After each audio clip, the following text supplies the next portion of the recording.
Thème 1, chapitre 2. La place des êtres vivants dans les chaînes alimentaires.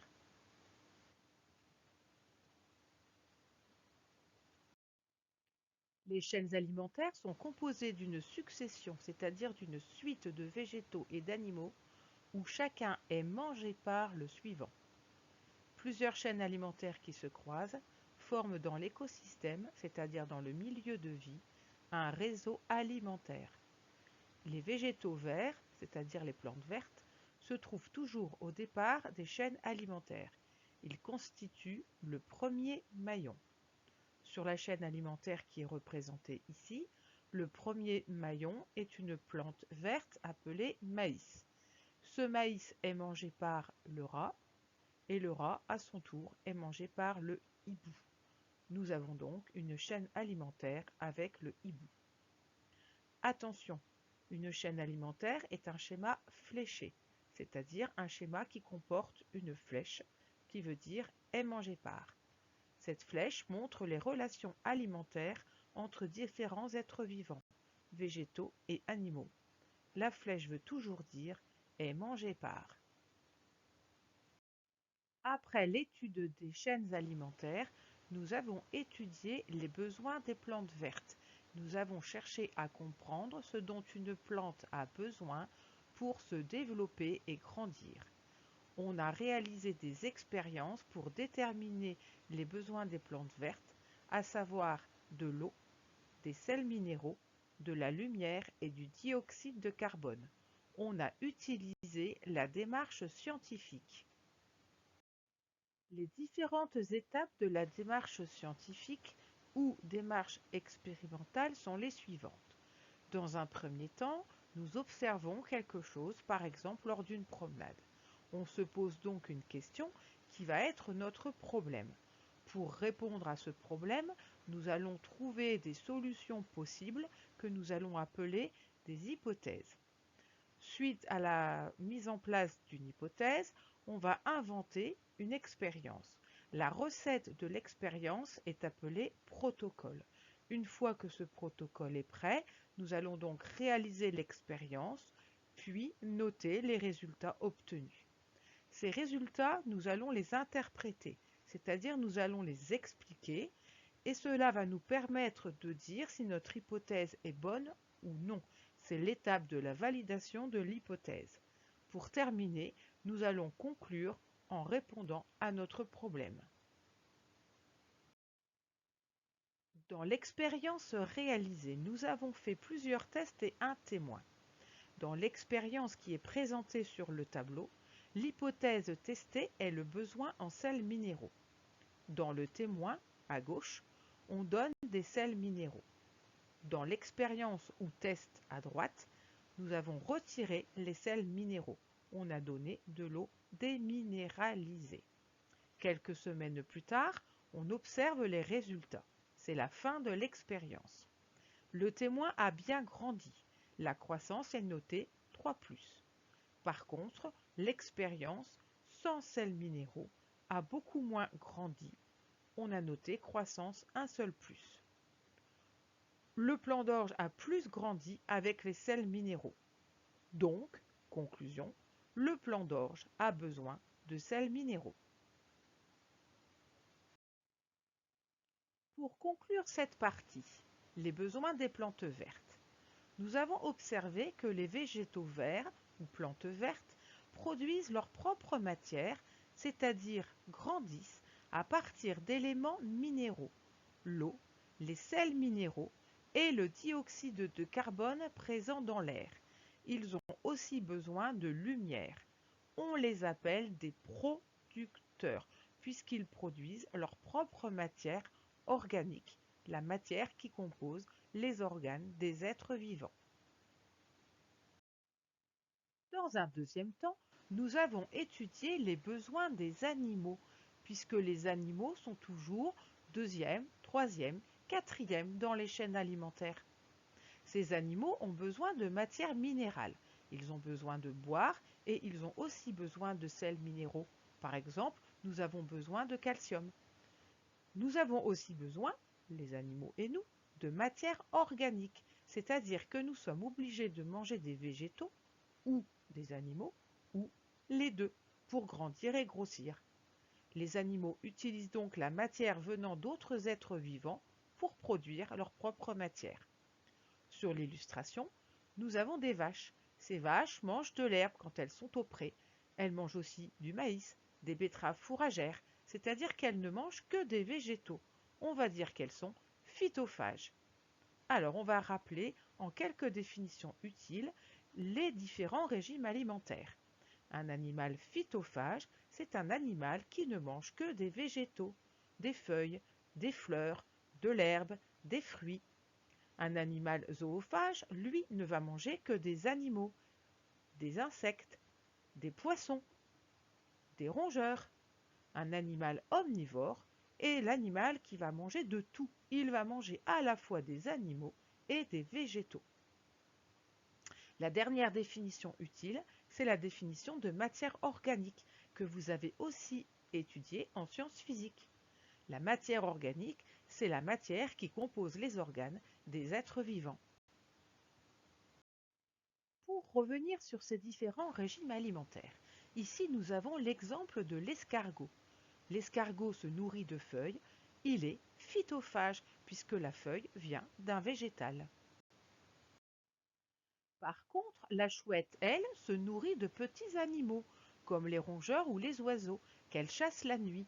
Elle est donc appelée zoophage.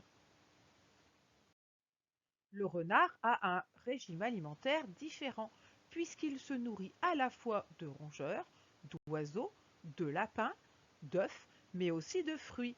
Il est donc omnivore.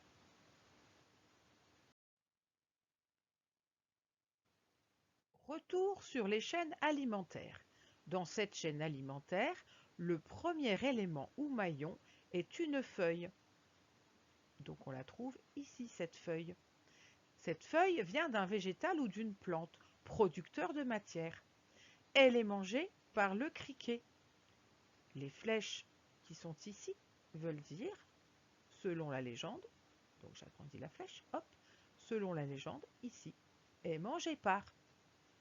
Donc je reprends, la feuille qui est un producteur est mangée par le criquet, qui est un animal phytophage. Ce criquet est lui-même mangé par, j'ai ici la flèche, un petit rongeur qui est une musaraigne. La musaraigne mange un insecte, elle est donc zoophage. Cette musaraigne est à son tour mangée par un serpent. Ce serpent mange des animaux, il est donc zoophage. Et le serpent est à son tour mangé par un aigle. L'aigle mange des animaux, il est lui aussi zoophage. Tous ces animaux qui mangent la matière organique fabriquée par le producteur ou par un autre animal va être appelé un consommateur de matière. Tous les animaux de la chaîne sont donc consommateurs de matière. Ils ne savent pas fabriquer la matière à partir de la lumière. Ils sont donc obligés de manger d'autres êtres vivants.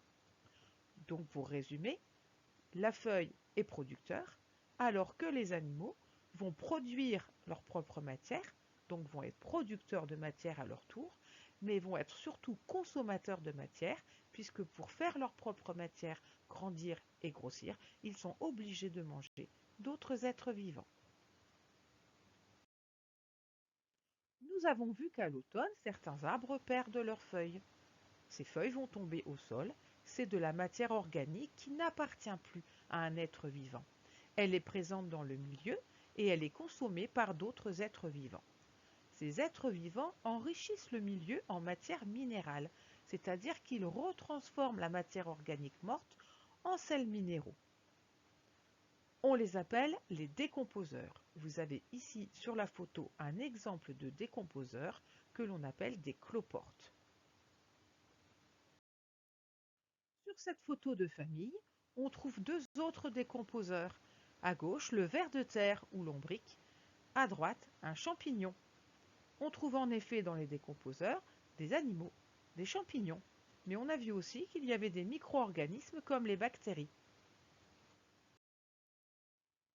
Pour étudier cette grande famille des décomposeurs, Nous avons observé les animaux à la loupe et on a appris à les déterminer.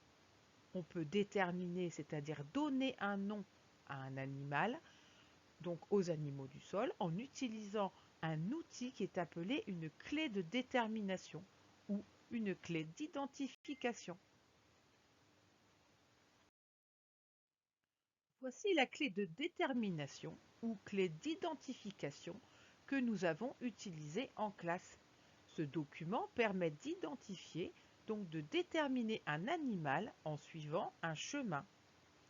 Par exemple, si l'animal, alors on part toujours d'ici, si l'animal n'a pas de pattes, je pars en bas, vers pas de pattes. Ensuite, s'il a un corps avec des anneaux, alors le corps avec les anneaux, je remonte ici, parce qu'à chaque fois j'ai un choix entre deux directions, je choisis la meilleure. S'il a un corps avec des anneaux, c'est-à-dire un corps annelé, alors j'ai directement ma solution. Il va faire partie de la famille des annélides, ici un lombric ou ver de terre. Prenons un autre exemple. J'ai un animal qui a des pattes. Donc je vais me diriger vers présence de pattes. Ces pattes sont bien visibles et sont articulées. Je vais donc me diriger vers le haut.